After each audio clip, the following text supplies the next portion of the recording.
Nah itu tidak setiap daerah punya. Jam 1:32, kita masih menunggu untuk panggilan kapal dari pelabuhan di Bali.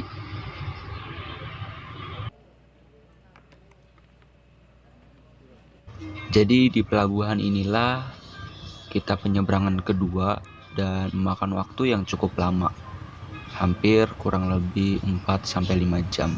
Dan akhirnya kita dapat panggilan untuk menaiki kapal untuk berjalan kaki.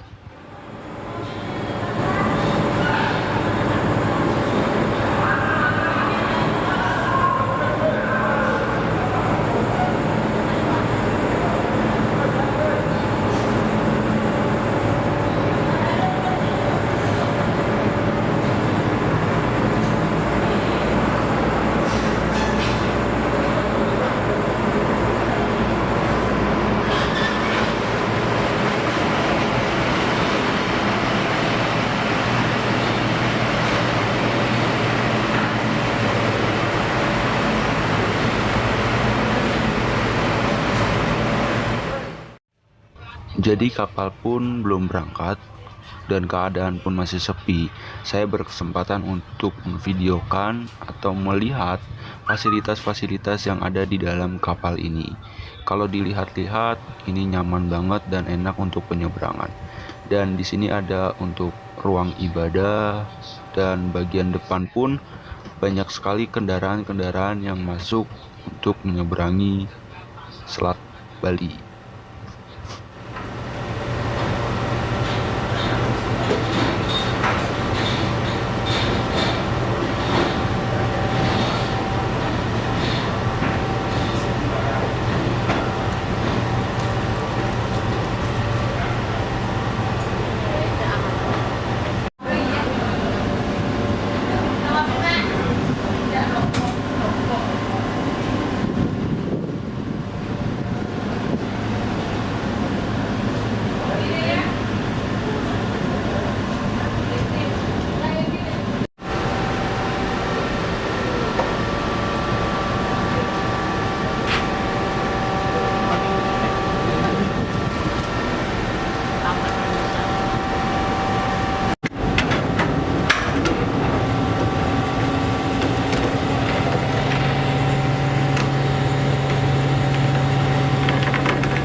Setelah menunggu sedikit lama, akhirnya kapal pun diberangkatkan.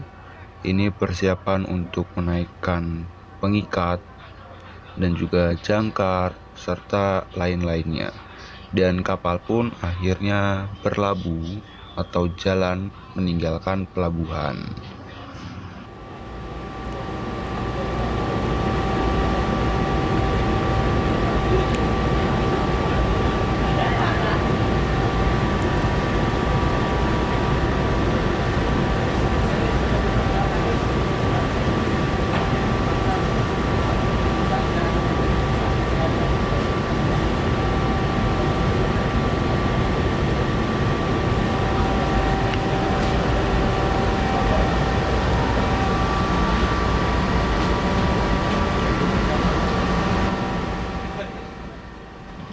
Pukul 3:26, akhirnya kapal pun meninggalkan pelabuhan dan lanjut berjalan menuju pelabuhan berikutnya.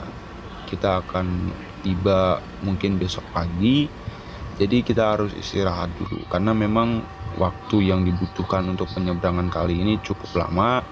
Nggak seperti penyeberangan pertama dan penyeberangan ketiga. Jadi kalau untuk penyeberangan kedua ini ya memakan waktu kurang lebih 4-5 jam. Jadi berarti kalau misalnya 4-5 jam kita nyampe pagi gitu.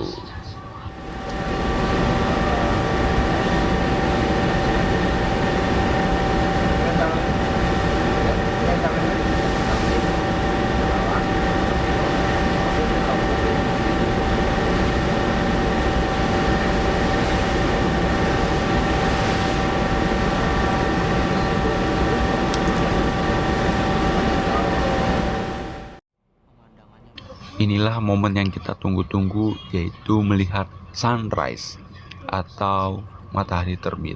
Setelah hampir beberapa jam kita tidur, akhirnya kita dibangunkan oleh ada ibu yang sebelah saya, sebelah tempat duduk, bilang, "Dek, coba video ini tuh bagus tuh buat dimasukin ke YouTube," gitu kata dia. Dan akhirnya saya juga baru kepikiran gitu, oh iya bagus ya gitu.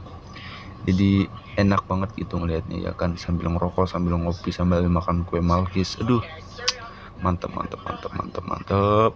Udah pokoknya enak dah kalau misalnya naik kapal di malam hari itu.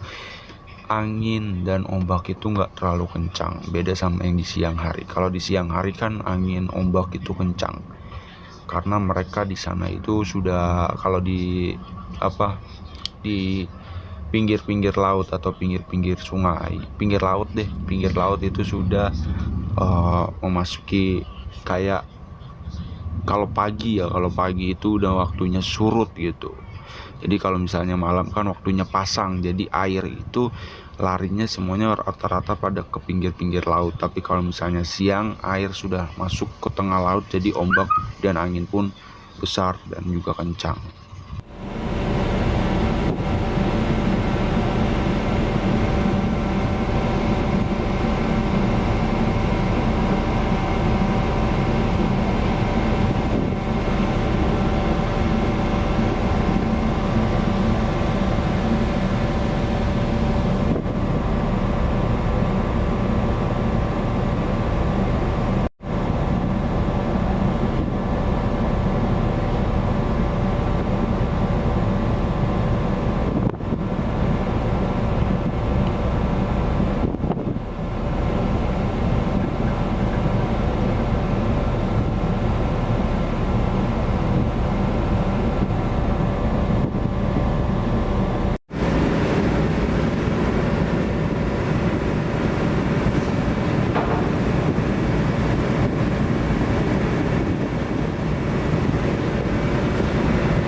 Jam 7.39 kita sampai di pelabuhan.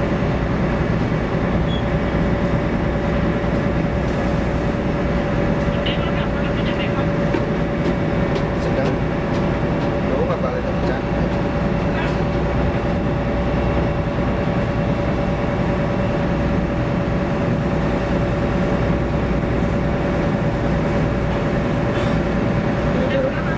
Dermaga kapal siaran baru.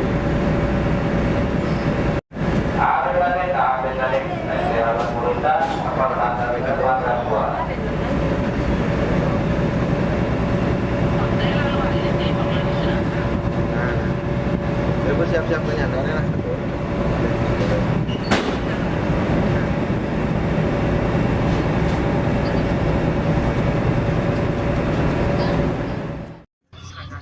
Akhirnya kita tiba sudah di Lombok. Jadi kita tiba itu ya sekitar jam 8.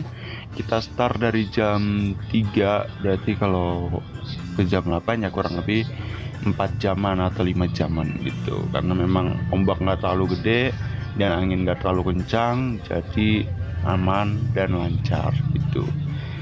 Jadi enak kalau berangkat malam itu. Kalau di pelabuhan dari Selat Bali itu nggak terlalu gede banget. Beda kalau kita berangkat siang. Kalau berangkat siang kita akan makan waktu 8 sampai 10 jam gitu kalau siang. Jadi kita tiba di Lombok. Selamat datang di Lombok.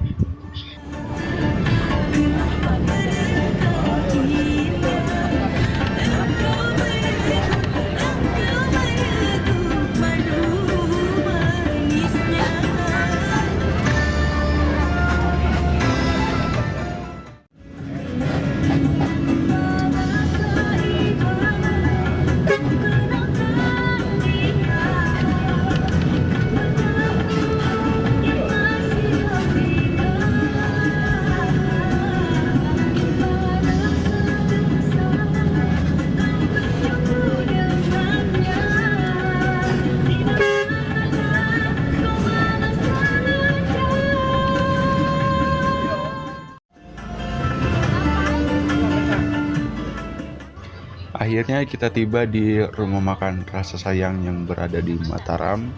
Jadi di sini saya sempat beli makanan seperti buah duren, salak, dan lain-lainnya. Karena memang katanya kalau di Mataram itu harganya ya sedikit murah gitu. Kita cari yang murah-murah aja.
Untuk penyeberangan ketiga ataupun penyeberangan terakhir, saya tidak sempat untuk merekam momen-momen di kapal karena memang baterai di kamera saya sudah habis, dan akhirnya saya menggunakan handphone saja karena memang baterai di handphone juga takut tidak cukup sampai ke terminal Dara. Maka saya berinisiatif untuk merekamnya saat tiba di Selat Alas atau saat nyampe di Sumbawa.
Nah, malam ini malam terakhir kita melewati Dompu besar.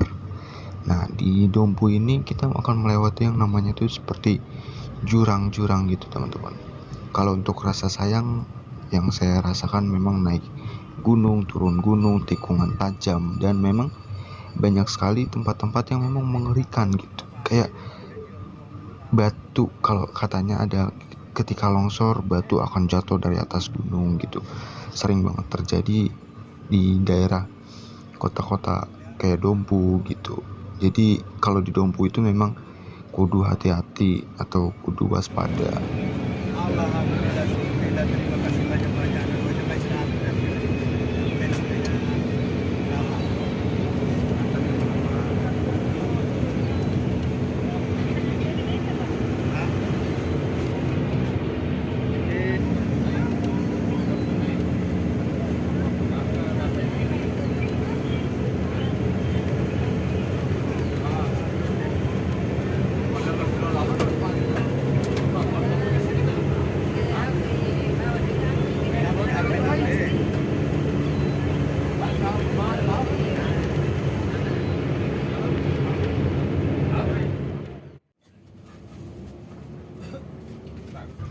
Alhamdulillah kita sudah sampai di Kota Bima, dan ini adalah kota dimana waktu saya kecil tinggal di sini.